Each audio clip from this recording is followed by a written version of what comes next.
ಪ್ರಕರಣವನ್ನ ಭೇದಿಸುವಲ್ಲಿ ಶಿರಾಳಕೊಪ್ಪ ಪೊಲೀಸರು ಯಶಸ್ವಿಯಾಗಿದ್ದಾರೆ. ಶಿರಾಳಕೊಪ್ಪ ಟೌನ್ ಬೋವಿ ಕಾಲೋನಿಯ ನಿವಾಸಿಯಾದ ಪ್ರಭಾಕರ್ ಶಿಲ್ಪಿ ಅವರ ಮನೆಯ ಹಿಂಬಾಗಿಲಿನಿಂದ ಒಳಗೆ ಬಂದು ಬೀರುವಿನಲ್ಲಿದ್ದ ಅಂದಾಜು 6,81,000 ರೂಪಾಯಿಗಳ ಬಂಗಾರದ ಆಭರಣ ಮತ್ತು ಬೆಳ್ಳಿಯ ಆಭರಣಗಳನ್ನು ಕಳ್ಳತನ ಮಾಡಲಾಗಿತ್ತು. ಡಿಸೆಂಬರ್ 28ರಂದು ಪ್ರಕರಣ ದಾಖಲಾಗಿತ್ತು. ಆರೋಪಿ ಹುಬ್ಬಳ್ಳಿಯ ಕಾಜಾ ಹಾವೇರಿ ಎಂಬಾತನನ್ನ ಬಂಧಿಸಲಾಗಿದೆ. ಮನೆಗಳ್ಳತನ ಪ್ರಕರಣ ಮತ್ತು ಹಾನಲ್ ಪೊಲೀಸ್ ಠಾಣೆಯ ದ್ವಿಚಕ್ರ ವಾಹನ ಕಳ್ಳತನ ಸೇರಿ ಒಟ್ಟು 2 ಪ್ರಕರಣಗಳಿಗೆ ಸಂಬಂಧಿಸಿದ ಅಂದಾಜು ಮೌಲ್ಯ 6,81,200 ರೂಪಾಯಿಗಳ 111.85 ಗ್ರಾಂ ತೂಕದ ಬಂಗಾರದ ಆಭರಣ ಮತ್ತು 326 ಗ್ರಾಂ ತೂಕದ ಬೆಳ್ಳಿ ಆಭರಣ ಮತ್ತು ಅಂದಾಜು ಮೌಲ್ಯ 35,000 ರೂಪಾಯಿಗಳ ಒಂದು ದ್ವಿಚಕ್ರ ವಾಹನ ಸೇರಿ ಒಟ್ಟು 7,16,200 ರೂಪಾಯಿಗಳ ವಸ್ತುಗಳನ್ನು ಪೊಲೀಸರು ವಶಪಡಿಸಿಕೊಂಡಿದ್ದಾರೆ.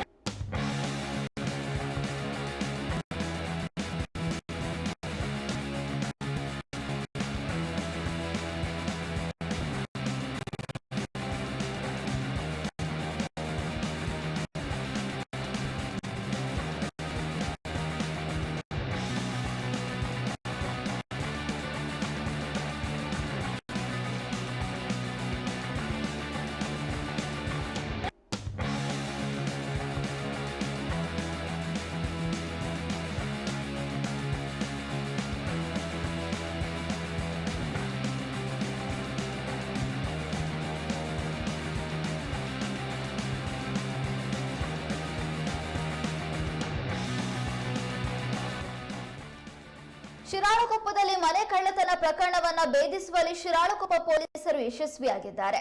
ಶಿರಾಳಕೊಪ್ಪ ಟೌನ್ ಬೋವಿ ಕಾಲೋನಿಯ ನಿವಾಸಿಯಾದ ಪ್ರಭಾಕರ್ ಶಿಲ್ಪಿ ಅವರ ಮನೆಯ ಒಳಗಡೆ ಬೀರುವಿನಲ್ಲಿದ್ದ ಅಂದಾಜು 6,81,000 ರೂಪಾಯಿ ಮೌಲ್ಯದ ಬಂಗಾರದ ಆಭರಣ ಮತ್ತು ಬೆಳ್ಳಿ ಆಭರಣವನ್ನ ಕಳ್ಳತನ ಮಾಡಲಾಗಿತ್ತು. ಡಿಸೆಂಬರ್ 28ರಂದು ಈ ಘಟನೆ ನಡೆದು ಪ್ರಕರಣ ದಾಖಲಾಗಿತ್ತು. ಆರೋಪಿ ಹುಬ್ಬಳ್ಳಿಯ ಕಾಜಾ ಹಾವೇರಿ ಎಂಬಾತನನ್ನ ಇದೀಗ ಬಂಧಿಸಲಾಗಿದೆ.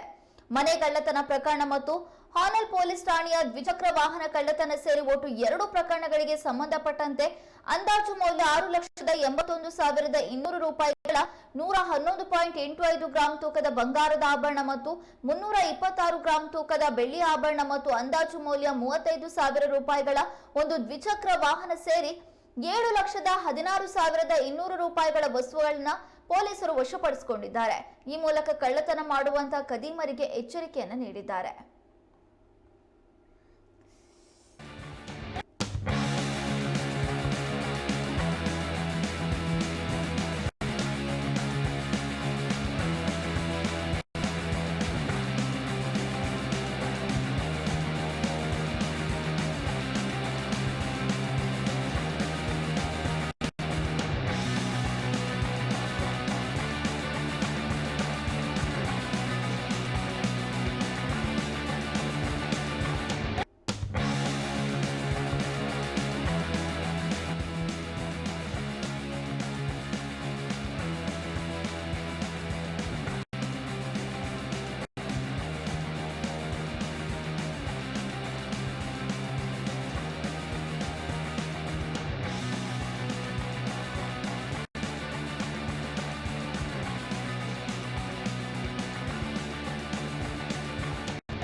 ಕ್ಷುಲ್ಲಕ ಕಾರಣಕ್ಕೆ ಗಲಾಟೆ ನಡೆದು 2 ಗುಂಪುಗಳ ನಡುವೆ ಮಾರಾಮಾರಿ ನಡೆದಿರುವ ಘಟನೆ ಶಿವಮೊಗ್ಗ ಜಿಲ್ಲೆಯ ಶಿಕಾರಿಪುರದಲ್ಲಿ ನಡೆದಿದೆ.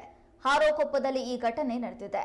ಯುವಕನೊಬ್ಬ ಅತಿ ವೇಗವಾಗಿ ವಾಹನ ಚಲಾಯಿಸಿಕೊಂಡು ಹೋದ ಪರಿಣಾಮ ತಾಂಡಾದಲ್ಲಿ ಮಚ್ಚು ಪೈಪ್ಗಳು ಹಿಡಿದುಕೊಂಡು ಪರಸ್ಪರ ಎಳೆದಾಡಿಕೊಂಡು ಗಲಾಟೆ ನಡೆದಿರುವ ವಿಡಿಯೋ ಒಂದು ವೈರಲ್ ಆಗಿದೆ. ಶಿಕಾರಿಪುರ ತಾಲೂಕಿನ ಪ್ರವೀಣ್ ನಾಯ್ಕ್ ಎಂಬ ಯುವಕ ಬೈಕ್ ಅನ್ನು ಸ್ಪೀಡ್ ಆಗಿ